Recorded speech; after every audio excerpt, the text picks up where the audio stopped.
And उस जगह पे ना 4-5 लिफ्ट थे, मतलब एक लाइन पे ऐसे 4-5 लिफ्ट, उसके एकदम कॉर्नर पे एक औरत बैठ के रो रही थी। तो जब वो लिफ्ट 5th फ्लोर पे जाके रुका, तब लिफ्ट से बाहर आते ही राकेश ने नोटिस किया एक औरत लिफ्ट के सामने से ही क्रॉस कर रही थी। थोड़ी देर बाद अचानक राकेश की नींद टूट गई, और वो भी किसी औरत की रोने की आवाज से। औरत ने राकेश को बोला गुस्से से, वो लोग मेरे बच्चे को ले जा रहे हैं, मेरे बच्चे को बचा लो, मेरी मदद करो।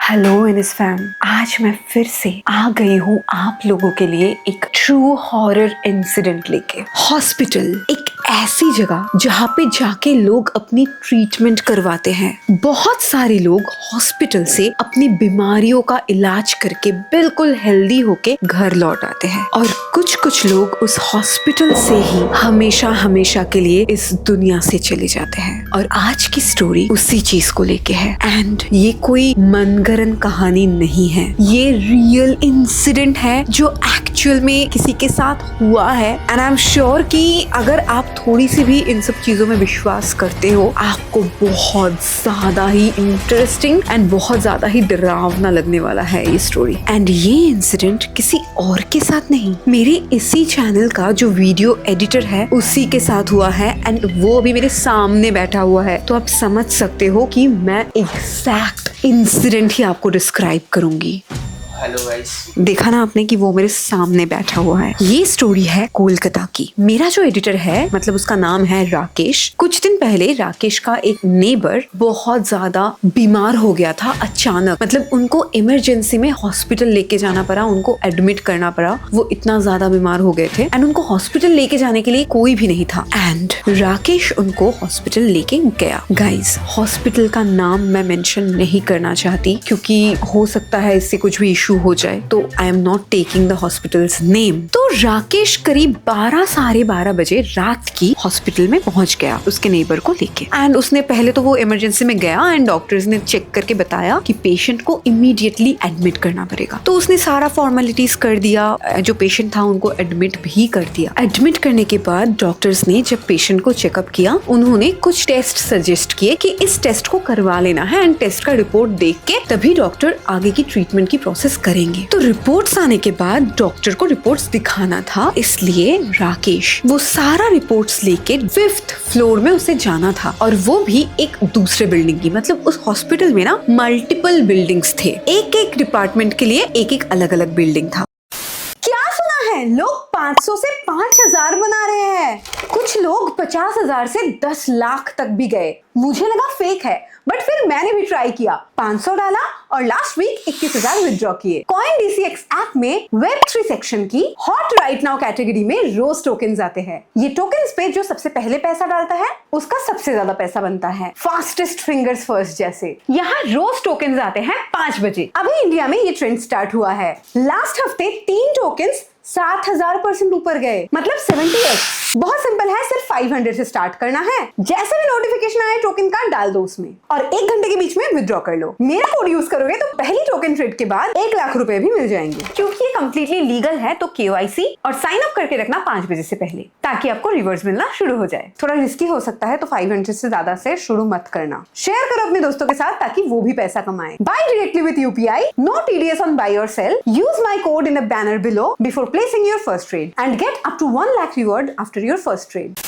तो सारा टेस्ट कराते कराते उसका रिपोर्ट आते आते काफी टाइम लग गया था, मतलब ऑलमोस्ट रात के कितना बज रहा था तभी? 2-2:30 बजे। 2-2:30 बज चुका था। तो राकेश गया दूसरे बिल्डिंग में, एंड वो जो दूसरा बिल्डिंग था ना हॉस्पिटल का, वो काफी ज्यादा खाली खाली सा था, मतलब एकदम सुनसान था, और हर कोई ऑलमोस्ट सो ही चुका था, क्योंकि वो जो वार्ड था उस वार्ड में ज्यादा कुछ मतलब क्रिटिकल पेशेंट्स नहीं थे। ज्यादातर प्रेग्नेंट औरतें वहाँ पे थी, जिनकी डिलीवरी होने वाली थी, वही औरतें वहाँ पे ज्यादातर थी। तो राकेश उस बिल्डिंग में गया एंड वो ढूंढ रहा था कि लिफ्ट कहाँ पे है, क्योंकि उसे 5th फ्लोर में जाना था। तो लिफ्ट ढूंढते ढूंढते वो एक ना कॉरिडोर में गया। वो उस कॉरिडोर पे एक वॉचमैन बैठा हुआ था, बूढ़ा सा, एंड वो वॉचमैन ना काफी ओल्ड तो था ही, और रात के 2:30 बज रहे थे, 2-2:30 बज रहे थे, तो इसलिए वो वॉचमैन सो गया था। तो राकेश ने उस वॉचमैन को उठाया एंड उनसे पूछा कि लिफ्ट कहाँ पे है। तो वॉचमैन ने बताया कि दिखा दिया कि लेफ्ट साइड में लिफ्ट है, तुम उधर से जाओ। तो ये बता के वॉचमैन फिर से सो गया, और और राकेश वहाँ से लिफ्ट की तरफ चला गया। एंड उस जगह पे ना 4-5 लिफ्ट थे, मतलब एक लाइन पे ऐसे 4-5 लिफ्ट और इधर भी दोनों तरफ ही लिफ्ट्स थे। तो राकेश ने एक लिफ्ट का बटन प्रेस किया एंड बटन प्रेस करने के बाद उसने नोटिस किया कि वो जो कॉरिडोर था ना उसके एकदम कॉर्नर पे एक औरत बैठ के रो रही थी। एंड वो लिफ्ट आने में काफी टाइम लग रहा था, तो इसलिए भी राकेश ने सोचा कि एक बार तो उस औरत से बात कर ही ले, क्योंकि वो अकेले रो रही है बैठ के एंड वो बहुत बुरी तरह से रो रही थी, बहुत ज्यादा सैड लग रही थी। तो राकेश ने उस औरत से पूछा कि क्या हुआ है, आप ऐसे रो क्यों रहे हो। उस औरत ने एक बार राकेश की तरफ देखा और उन्होंने बोला, मेरा बच्चा खो गया है, मुझे वो कहीं पे भी नहीं मिल रहा है। और ये बोल के वो औरत फिर से रोने लगी। राकेश ने उससे पूछा कि आपका बच्चा कहाँ खो गया है, वो कैसा दिखता है। वो औरत कुछ भी रिप्लाई नहीं किया, वो बस अपना सर नीचे झुका के रोए जा रही थी पागलों की तरह। एंड वो जोर जोर से सिसकियां लेके रो रही थी। और ये पूछने के बाद ही ना लिफ्ट भी नीचे आ गया था और राकेश को जल्दी था जाने का, तो राकेश लिफ्ट के अंदर चला गया। वो जो लिफ्ट था ना, वो लिफ्ट काफी पुराना था, तो इसलिए थोड़ा अजीब तो राकेश को लग रहा था। एंड ऊपर से ना उस लिफ्ट के अंदर काफी ज्यादा बदबू भी आ रही थी। और यार होता ही है, हॉस्पिटल का लिफ्ट होता है तो फिनाइल, मेडिसिन वगैरह सब कुछ मिला के एक अजीब सी बदबू तो होती ही है। तो जब वो लिफ्ट 5th फ्लोर पे जाके रुका, तब लिफ्ट से बाहर आते ही राकेश ने नोटिस किया एक औरत लिफ्ट के सामने से ही क्रॉस कर रही थी। और पहली बार देख के ही ना राकेश को ऐसा लगा कि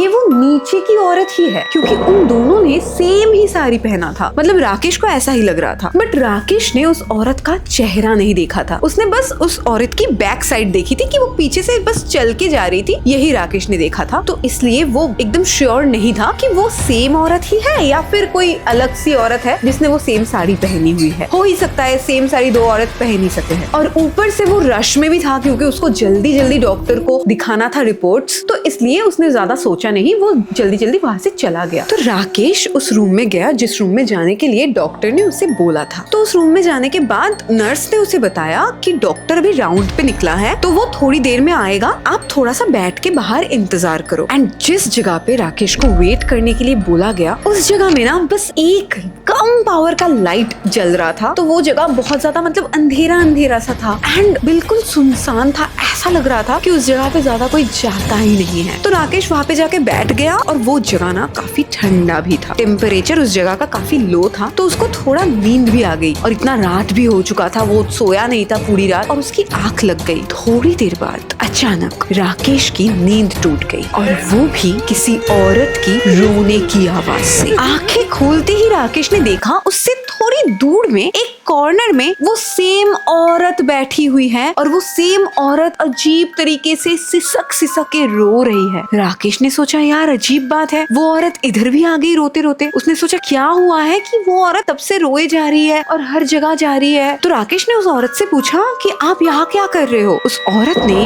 राकेश की तरफ देख के जवाब दिया, मैं मेरे बच्चे को ढूंढ रही हूँ, मुझे मेरा बच्चा कहीं नहीं मिल रहा, तुम मेरी मदद करोगे। तो राकेश ने सोचा कि वो अभी कैसे मदद करेगा, वो ऑलरेडी किसी और की हेल्प करने के लिए हॉस्पिटल में आया है, उसके पास तो उतना टाइम भी नहीं है कि वो किसी और की बच्चा ढूंढ के दे। और वो जानता भी नहीं है कि हॉस्पिटल में कहाँ क्या है और उसको कोई बच्चा दिखाई भी नहीं दिया था। तो वो पूछ रहा था कि तुम्हारा बच्चा कैसा दिखता है, बताओ मुझे, तो फिर तो मैं ढूंढूंगा ना कितना बड़ा है। तो जब वो पूछ ही रहा था तब अचानक से उसे पीछे से एक नर्स ने बुला लिया कि डॉक्टर आ गया है, तुम जल्दी आओ। तो राकेश ने नर्स को बुलाया, हाँ मैं जाता हूँ, आप एक बार इधर देख लो, ये औरत रो रही है, वो शायद उसके बच्चे को ढूंढ रही है, आप एक बार देख लो। तो उस नर्स ने राकेश को बोला कि ठीक है मैं देख लूंगा, तुम जाओ यहाँ से। तो राकेश को थोड़ा अजीब लगा ये बात कि वो नर्स इतनी रूड क्यों है, वो औरत ऐसे रो रही है और वो नर्स इतनी रूड तरीके से बात कर रही है। तो उसने ज्यादा सोचा नहीं, उसने सोचा शायद वो नर्स ऐसी ही है। तो वो जल्दी से डॉक्टर के पास चला गया, उसने सारा रिपोर्ट डॉक्टर को दिखा दिया, सबमिट कर दिया। एंड डॉक्टर ने उसे बोला कि ठीक है आप अभी जाके नीचे जाके पेशेंट के साथ रह सकते हो या फिर रेस्ट कर सकते हो। तो वो नीचे जाने के लिए वो लिफ्ट में चला गया और वो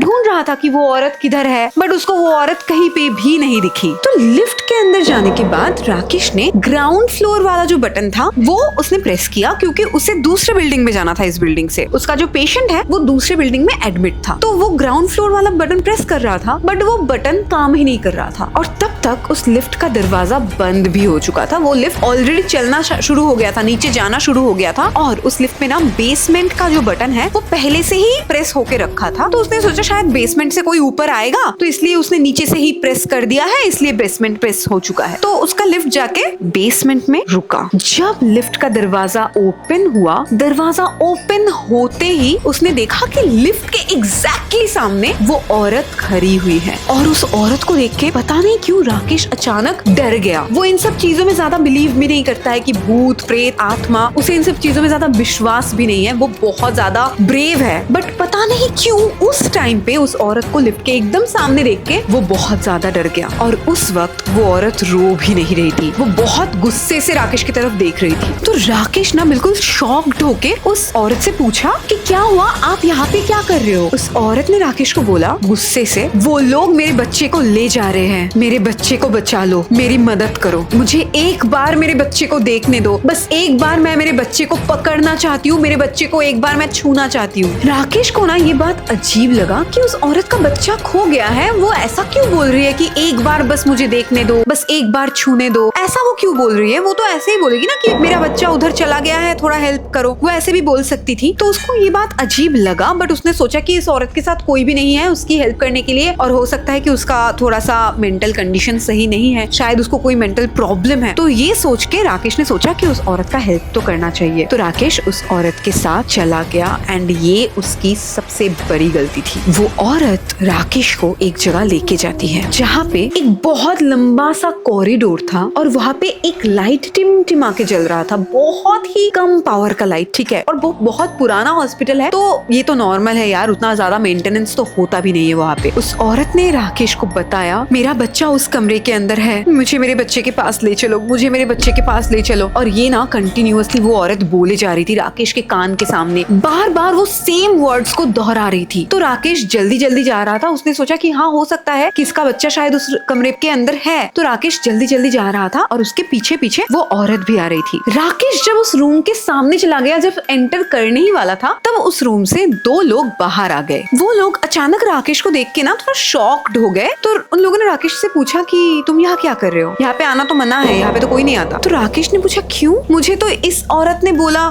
जब वो बोलने ही वाला था उस औरत के बारे में, उसने पीछे मुड़ के देखा कि वहाँ पे तो कोई औरत थी ही नहीं। मतलब मानो कि उसे ऐसा लग रहा था कि यार इतनी जल्दी कोई औरत गायब कैसे हो सकती है, जो अब तक उसके पास में ही थी, जो अब तक उसे बोले जा रही थी मेरा बच्चे से मुझे मिलवाओ, जो बोले जा रही थी, वो औरत अचानक कहाँ गई? वो शॉक्ड हो गया। मतलब उसको देख के ही समझ में आ रहा था कि कुछ तो उसके साथ वियर्ड हुआ है। उन दोनों लोग जो वहाँ पे थे उनको समझ में आ गया कि राकेश के साथ क्या हुआ है। तो उन दोनों आदमी ने ही राकेश को बोला कि ठीक है चलो हम तुम्हें छोड़ के आते हैं, तुम्हें कहाँ जाना है बताओ, हम तुम्हें छोड़ के आएंगे। तो राकेश ने बोला कि मुझे दूसरी बिल्डिंग में यहाँ पे जाना है, इस फ्लोर पे मेरा एक रिलेटिव है जो एडमिटेड है। तो वो लोग राकेश को लेके जा रहे थे। उन दोनों के साथ जाते जाते ना राकेश बिल्कुल चुप हो गया था। उसे समझ में ही नहीं आ रहा था कि ये उसके साथ क्या हुआ है, उसने क्या देख लिया भाई, ये औरत कैसे ऐसे गायब हो सकती है। उसको ऐसा लग रहा था वो अगर इन लोगों को बोलेगा वो लोग शायद विश्वास भी नहीं करेंगे उसकी बात को, तो इसलिए उसने कुछ बोला भी नहीं। बट उन दोनों लोगों में से एक ने राकेश को पूछा कि तुम्हारे साथ क्या हुआ था, तुम यहाँ क्यों आए थे? तो राकेश ने सोचा कि बता ही देते हैं। उसने बोला कि मैंने एक औरत को देखा था जो बहुत बुरी तरह से रो रही थी, उसके साथ कोई भी नहीं था, वो मुझसे मदद मांग रही थी, बोल रही थी कि उसका बच्चा खो गया है, उसका बच्चा यहाँ पे है, तो इसलिए मैंने सोचा कि मैं उसका थोड़ा सा मदद कर देता हूँ, तो इसीलिए मैं यहाँ पे आ गया। तो ये सुन के उन दोनों में से एक आदमी ने बोला मुझे पता है कि तुम किस चीज की बात कर रहे हो, मुझे पता है वो औरत कौन है। बहुत सारे लोग जब भी रात को अकेले हॉस्पिटल में ऐसे घूमते हैं ना, उन्हीं को ये औरत दिखाई देती है और उन्हीं से मदद मांगती है। उन्होंने और भी बोला कि प्रेग्नेंट औरतों की डिलीवरी के टाइम पे कभी कभी ऐसा होता है कि माँ और बच्चा दोनों ही डिलीवरी के टाइम ही मर जाते हैं, उनकी डेथ हो जाती है। और वो माँ 9 महीनों से अपने बच्चे को अपने पेट में रखने के बाद भी ना कभी अपने बच्चे को देख पाती है, ना ही कभी अपने बच्चों से मिल पाती है, और उनका जो आखिरी ख्वाहिश होता है ना अपने बच्चे को पकड़ने का, अपने बच्चे को एक बार देखने का, वो पूरा नहीं होता है। और इसी वजह से उनकी आत्मा हॉस्पिटल में ही भटकती रहती है और अपने बच्चे को ढूंढती रहती है, क्योंकि उनकी आखिरी ख्वाहिश यही होता है कि वो एक बार अपने बच्चे को देखना चाहती है। और इसीलिए बहुत बार बहुत सारे लोग रात के वक्त इन आत्माओं को हॉस्पिटल में फील कर पाते हैं, कोई कोई देख भी पाते हैं, तो ये कोई अजीब बात नहीं है, ये अक्सर होता है हॉस्पिटल में। और भाई ये बात जब राकेश ने सुना ना, उसका तो मतलब पैरों तले जमीन खिसक गया। उसने सोचा भी नहीं था कभी कि ऐसी चीजें इस दुनिया में एग्जिस्ट भी करती है यार। मतलब उसे बहुत ही ज्यादा डर लग गया और उस आदमी ने राकेश को बोला कि अगर बाद में कभी भी तुम्हें ऐसी कुछ भी दिखे तो अवॉइड करो। किसी को अगर मदद चाहिए तो वो हॉस्पिटल की अथॉरिटी या हॉस्पिटल के जो स्टाफ है उन लोगों से मदद मांग सकता है। और ऐसे भी हॉस्पिटल में सिक्योरिटी गार्ड्स तो घूमते ही रहते हैं, तो तुम्हें किसी की भी बात सुनने की या उनसे बात करने की जरूरत नहीं है, स्पेशली रात को। और कोशिश करना जब भी कभी रात को हॉस्पिटल में आओ तो अकेले मत आओ, किसी के साथ ही आओ। गाइस सच्ची बताना मुझे कमेंट में कि आपको ये स्टोरी सुन के किस किस को डर लगा है भाई। आई स्वेयर मतलब मुझे इतनी बार गूज़बम्स आए हैं ना। वैसे भी मैं डरपोक हूँ, मुझे इन सब चीजों में थोड़ा बहुत विश्वास तो है ही। एंड ये स्टोरी सुन के यार मेरा तो मुझे नहीं लगता कि मुझे आज रात को नींद आएगा, क्योंकि मैंने आज ही ये स्टोरी सुना है। कमेंट करके मुझे जरूर बताना आपको क्या लगता है। एंड क्या आपके साथ कभी भी किसी हॉस्पिटल में कुछ भी ऐसा आप फील किए हो, मुझे जरूर जरूर जरूर कमेंट में बताना, ठीक है। मैं आपसे मिलती हूँ नेक्स्ट वीडियो में। और अगर आपको ऐसे ही हॉरर स्टोरी सुनना पसंद है देन इस वीडियो को जरूर एक लाइक करना। मैं आपसे मिलती हूँ नेक्स्ट वीडियो में, तब तक के लिए bye, take care, love you.